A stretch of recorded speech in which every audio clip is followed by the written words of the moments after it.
औज़ुबिल्लाहि बिस्मिल्लाहिर्रहमानिर्रहीम। अस्सलाम वालेकुम व्यूअर्स। गाड़ी में किसी किस्म की लीकिंग भी नहीं है और गाड़ी किसी किस्म का स्मोक भी नहीं दे रही, लेकिन फिर भी आपकी गाड़ी का इंजन ऑयल जो है वो कम हो रहा है। इसकी तमाम तर टेक्निकल वजूहात मिलेंगी आपको इसी वीडियो में, वीडियो को एंड तक देखिएगा। तो व्यूअर्स, आज की वीडियो का हमारा बेसिक टॉपिक यही है कि गाड़ी के इंजन से ना तो इंजन ऑयल लीक हो रहा है, ना वो ब्लैक स्मोक दे रहा है, ना वो व्हाइट स्मोक दे रहा है, यानी कि किसी किस्म का इंजन से स्मोक भी नहीं आ रहा। फिर भी जो गाड़ी है वो इंजन ऑयल लेवल लो करती जा रही है।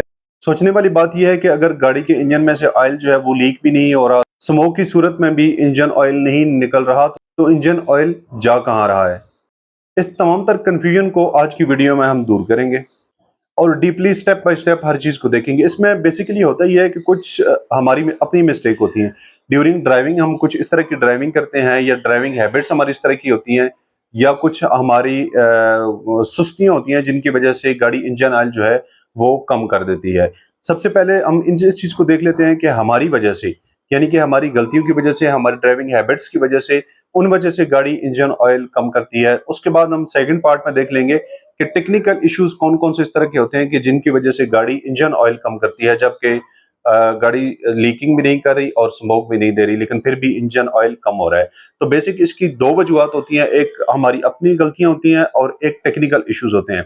इन दोनों चीजों को हम डीपली स्टेप बाय स्टेप देखते हैं। वीडियो को एंड तक देखिएगा। अगर वीडियो आप लोगों को अच्छी लगे तो लाइक और सब्सक्राइब लाजमी कीजिएगा। सबसे पहली बात यह कि जब भी हम किसी हिली एरिया यानी कि पहाड़ी एरिया में कार ड्राइव करते हैं या गाड़ी ड्राइव करते हैं, तो उसमें गाड़ी का बहुत ज्यादा जोर लगता है। गाड़ी लो गियर में बहुत ज्यादा चलती है, तो जिसकी वजह से हम जब वापस आते हैं गाड़ी को अपने टेम्परेचर पे, नॉर्मल ऑपरेटिंग टेम्परेचर पे लेके आते हैं, गाड़ी का इंजन लेवल चेक करते हैं, तो वो कम हुआ होता है।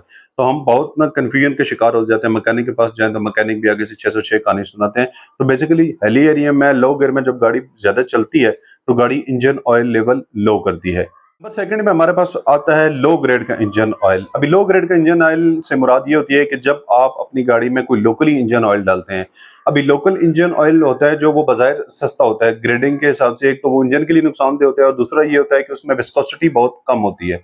अभी अच्छे इंजन ऑयल और लोकल इंजन ऑयल में डिफरेंस यही होता है कि उसमें जो लोकल इंजन ऑयल होता है उसमें विस्कोसिटी, यानी कि उसकी जो चिपचिपाहट, जो उसकी थिकनेस होती है वो कम होती है। तो जो अच्छा इंजन ऑयल होता है उसमें उसकी विस्कोसिटी अच्छी होती है।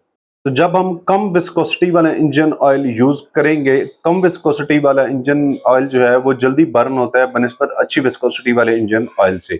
तो चाहे ये हम खुद अपनी गाड़ी में लो विस्कोसिटी के इंजन ऑयल डलवाते हैं या लो ग्रेड के इंजन ऑयल डलवाते हैं, या हमारे साथ कहीं धोखा अमूमन ये हो जाता है कि मैकेनिक के पास भी जाए तो मैकेनिक जो है वो कहते हैं ठीक है आप बैठे, हम आपकी गाड़ी का इंजन ऑयल चेंज करते हैं। तो मार्केट में काफी इस तरह के भी इंजन ऑयल आए हुए हैं, ठीक है, कि जिनके ऊपर लेबल जो है वो ब्रांड का लगा होता है, लेकिन उनके अंदर जो है वो कुछ और होता है। तो इसलिए जब आप अपनी गाड़ी का इंजन ऑयल चेंज करवाते हैं तो इस चीज़ को इंश्योर करें कि आप खुद वो इंजन ऑयल बाय करके लाएं। उस इंजन ऑयल के ऊपर कोडिंग लिखी हुई होती है, ठीक है, उनको स्कैन करें या उनको थ्रू एसएमएस उसको चेक करें, वेरीफाई करें कि ये वेरीफाइड अथेंटिक कंपनी के इंजन ऑयल है, तो उसके बाद आप अपनी गाड़ी में वो इंजन ऑयल यूज करवाएं। नेक्स्ट पॉइंट हमारे पास आता है, अमूमन ये लोगों की आदत होती है कि लड़कों के अमूमन ये इस तरह की आदत होती है कि वो गाड़ी को एक्सीलेटर दे के फिर आहिस्ता करते हैं, एक्सीलेटर दे के फिर आहिस्ता करते हैं, यानी कि एकदम से हाई स्पीड में ले जाते हैं फिर लो ले आते हैं, यानी कि अच्छी किस्म की ड्राइविंग करते हैं। तो उसकी वजह से भी गाड़ी का इंजन ऑयल जो है वो कम होता है। नेक्स्ट पॉइंट हमारे पास बहुत ही इंपॉर्टेंट और टेक्निकल पॉइंट ये आ गया कि आपने गाड़ी का गियर के मुताबिक एक्सीलेटर और एक्सीलेटर के मुताबिक गियर को एंगेज करना है।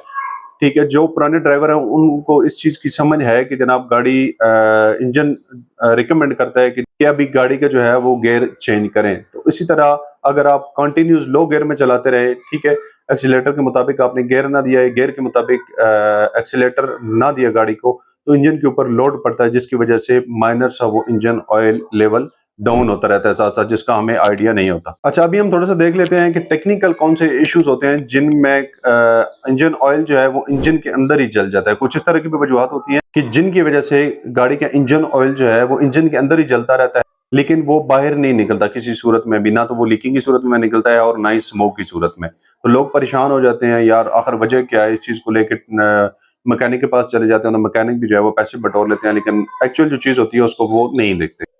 अच्छा, कई दफ़ा ऐसे होता है कि जो कंबेंशन चैम्बर होता है ना, उसी के अंदर इंजन ऑयल चला जाता है और वो जल जाता है। लेकिन उसमें सीन क्या होता है वो मैं आपको ज़रा आगे जाके बताता हूँ कि वो किस वजह से जाता है। उसमें सीन ये होता है कि वो बहुत कम मकदार में जाता है। जब कम मकदार में जाता है तो वो स्मोक की सूरत में बाहर नहीं निकलता। अच्छा, इंजन ऑयल जो है वो चैम्बर के अंदर जाता किस तरह है? वो अमूमन ये होता है कि जो आपकी पिस्टन रिंग होते हैं ना, पिस्टन रिंग जो है जब उनमें घसावट आ जाती है। अभी सवाल ये आप लोगों के ज़हन में पैदा हो रहा है कि जब पिस्टन रिंग जो है वो घिस जाते हैं तो गाड़ी स्मोक देती है। नहीं, वो जब बहुत ज़्यादा घिस जाते हैं, बहुत ज़्यादा मिकदार में इंजन ऑयल जो है वो कंबशन के अंदर जाता है तो उस टाइम जो है वो स्मोक बन के बाहर निकलता है। देखिए एक चीज़ है ना, वो एकदम से ख़त्म नहीं होती है। वो आहिस्ता-आहिस्ता उसके स्टेप होते हैं, वो स्टेप वाइज़ जाके आखिर पे एंड पे जब वो बिल्कुल जाके ख़त्म होते हैं तो तब गाड़ी स्मोक देती है। तो जब हल्के-हल्के पिस्टन रिंग आपके घिसना शुरू होते हैं ना, उनमें बिल्कुल लाइट सा स्पेस आता जाता है तो बिल्कुल हल्का-हल्का इंजन ऑयल जो है वहाँ से अंदर रिसना शुरू हो जाता है।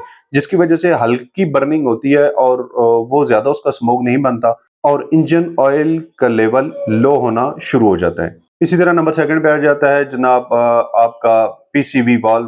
पीसीवी वाल्व के भी डैमेज होने की वज़ह से इंजन ऑयल जो है वो रिस के अंदर चला जाता है।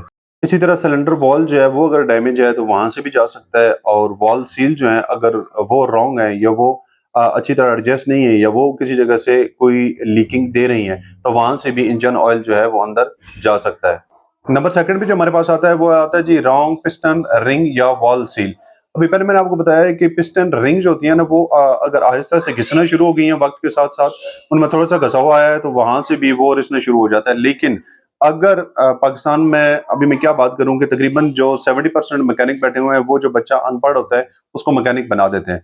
अगर किसी वजह से भी उसने रॉन्ग पिस्टन रिंग डाल दिए, रॉन्ग पिस्टन रिंग, अभी पिस्टन रिंग जो है ना उनके ऊपर उनके अंदर भी कैटेगरी होती है, एक ही पिस्टन रिंग नहीं होती है, ठीक है।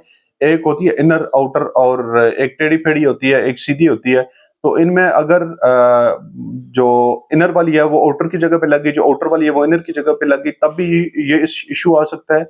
और अगर उसने कोई रॉन्ग पिस्टन रिंग डाल दी तब भी ये आपकी गाड़ी के साथ इशू आ सकता है। इसी तरह वॉल सील का भी इशू होता है कि जब वॉल सील हल्की सी वीक हो जाती है तो वहां से हल्का हल्का इंजन ऑयल जो है वो कंबेंशन के अंदर जाता रहता है और जाके जलता रहता है जिसकी वजह से इंजन ऑयल का लेवल लो होता रहता है। नेक्स्ट पॉइंट हमारे पास आता है पीसीवी वॉल्व। अभी पीसीवी वॉल्व क्या है? Positive crankshaft ventilation. अच्छा, पीसीवी वॉल्व अगर आपका जैम हो जाए या वो खराब हो जाए तो वो इंजन ऑयल वाइपर्स को इंजन के अंदर भेजने की बजाय इनटेक में ले जाता है, ठीक है, जहां पे इंजन ऑयल स्लाइटली बर्न होता है जिसकी वजह से no smoke no leak but engine oil level is low, ठीक है। तो वहां पे जाके टेंशन बन जाती है। तो इसी तरह पीसीबी वॉल्व जो है ये भी एक टेक्निकल इशू है। तो पीसीबी वॉल्व को हर 30,000 से 50,000 किलोमीटर इंजन रनिंग के बाद इसे चेक करवाएं। अगर क्लीन होने वाला है तो इसे क्लीन करवाएं, अगर रिप्लेस होने वाला है तो इसे अल्टरनेटली रिप्लेस करवाएं। अच्छा, अगर आपकी गाड़ी टर्बो चार्जर है तो टर्बो चार्जर गाड़ियों में भी अमूमन इंजन ऑयल लेवल लो का बहुत ज्यादा इशू आता है। टर्बो चार्जर गाड़ियों में ना अमूमन हाई स्पीड पे, स्पेशली अब जब जा रहे हो हाईवे पे जा रहे हो मोटरवे पे जा रहे हो तो ऑयल का छोटा सा अमाउंट जो है वो पास होता रहता है। तो ये ऑयल छोटे से अमाउंट में जब बर्न होता है तो इसका ना तो स्मोक होता है और ना ही किसी किस्म की कोई लीकेज होती है, तो इसकी वजह से भी जो है उसका इंजन ऑयल लो हो जाता है। तो इसी तरह अगर आपकी गाड़ी टर्बो वाली है तो उसकी टर्बो सील होती है, उसको लाजमी चेक करवाएं। अगर आपकी गाड़ी का इंजन ऑयल सेम इसी तरह लो हो रहा है, ठीक है, ना लीकिंग हो रही है और ना वो स्मोक दे रही है तो अच्छा, नेक्स्ट हमारे पास पॉइंट आता है वो ऑयल एवापोरेशन का आता है। अच्छा, हाई टेम्परेचर इंजन में माइनर ऑयल एवेपोरेशन भी एक सबब हो सकती है आपकी गाड़ी का इंजन ऑयल लो होने का। अच्छा, उसमें सीन ये होता है कि अगर आपकी गाड़ी किसी वजह से भी ओवर हीट हो गई है, ठीक है, ओवर हीट होने के कई इश्यूज हो सकते हैं गाड़ी में। अगर आपकी गाड़ी का टायर जैम हो गया तो उसकी वजह से भी गाड़ी ओवर हीट हो सकती है। अगर कूलिंग ठीक तरह से कूलिंग सिस्टम मेंटेन नहीं है तो वहां से भी गाड़ी आपकी ओवर हीट हो सकती है। यानी कि किसी वजह से भी अगर आपकी गाड़ी ओवर हीट हो गई है तो ओवर हीट होने में आपने गाड़ी लॉन्ग टर्म चलाई है या वो डेली बेसिस पे स्कूल ऑफिस आपने आने जाना होता है तो नॉर्मल जो गाड़ी है वो टेम्परेचर ज्यादा बताती है तो आप चलाते रहते हैं, कोई तरह इशू नहीं देती, तो उसकी वजह से भी गाड़ी का इंजन ऑयल जो है वो लो होता रहता है। अच्छा, नेक्स्ट पॉइंट हमारे पास आता है फॉल्टी डिप स्टिक रीडिंग। अभी फॉल्टी डिप स्टिक रीडिंग बाजार एक पॉइंट मैंने दे दिया लेकिन एक्चुअल होता ही है कि इसमें भी हमारी अपनी मिस्टेक होती है काफी सारी जगह पे। एक तो ये कि जब आपकी गाड़ी का इंजन ऑयल चेक करते हैं तो गाड़ी आपकी चल के किसी जगह से तो कम अज कम 5 से 10 मिनट उसे खड़ा रहने दें। तकरीबन सारे सिस्टम में जो इंजन ऑयल सर्कुलेट हुआ है वो सारे का सारा संप में चला जाए, उसके बाद आप इजी होके गाड़ी का जब संप में ऑयल जाके बैठ जाए, उसके बाद डिपस्टिक से इंजन ऑयल गाड़ी का चेक करें। सेकेंडली ये होता है कि गाड़ी आपकी बिल्कुल फ्लैट प्लेस पे खड़ी होनी चाहिए, टेढ़ी फेढ़ी गाड़ी नहीं होनी चाहिए। अगर आप टेढ़ा पेढ़ा करेंगे तो अंदर जो संप में तेल होता है वो भी टेढ़ा होगा, डिपस्टिक ठीक तरह से आपको रीडिंग नहीं बताएगी। नंबर थर्ड पे हमारे पास आ जाता है, अगर आप डिपस्टिक को ठीक अपने वे में एडजस्ट नहीं करते, यानी कि समटाइम ऐसा होता है ना कि जी वे में डिपस्टिक डाली, ठीक है, वो अपने वे में ना बिठाई, आधे से फिर वापस खींची तो डिपस्टिक जो है उसकी रीडिंग ठीक तरह से नहीं आती। तो उसको जो कट बना हुआ होता है प्लास्टिक वाला, उसको बिठा दें, ठीक है, को 5 से 7 सेकंड उसको उधर रहने दें, ठीक है, उसके बाद उसे फिर बाहर निकालें, बाहर निकाल के वो आपको करेक्ट रीडिंग बताएगी। नंबर 12 और लास्ट पे जो हमारे पास पॉइंट आता है वो है जी लॉन्ग टर्म ऑयल यूजिंग। अभी असल में होता यह है कि इंजन ऑयल जो है उसका एक टाइम फ्रेम है, उस टाइम फ्रेम में उस इंजन ऑयल की विस्कोसिटी के मुताबिक आपको इंजन ऑयल चेंज करवाना जरूरी है। बेसिकली 3000 से 6000 के दरमियान में मुख्तलिफ कंपनियां रिकमेंड करती हैं उनको मुख्तलिफ टाइम या इंजन रनिंग के बाद उनको रिप्लेस करवाना। तो इस ड्यूरेशन में मैक्सिमम जो है वो 6000 और मिनिमम जो है 3000 के दरमियान में आपको इंजन ऑयल चेंज करवाना चाहिए, बट ये डिपेंड होता है कि इंजन की विस्कोसिटी। तो व्यूअर्स ये थे वो चंद अहम पॉइंट जिनकी वजह से आपकी गाड़ी का इंजन ऑयल कम हो सकता है। इंजन ऑयल जो है वो हर दफा लीक और स्मोक की वजह से नहीं होता, कई टेक्निकल इश्यूज भी होते हैं जिनकी वजह से आपकी गाड़ी का इंजन ऑयल कम हो सकता है। तो व्यूअर्स ये थी आज की वीडियो। अगर वीडियो आप लोगों को पसंद आई है तो लाइक और सब्सक्राइब लाजमी कीजिएगा ताकि मजीद इंफॉर्मेटिव वीडियो आपके लिए लाई जा सके। अपने और अपने प्यारों का बहुत सारा ख्याल रखिएगा, दुआ में याद रखिएगा। मिलते हैं नेक्स्ट वीडियो में, तब तक इजाजत दीजिए जी।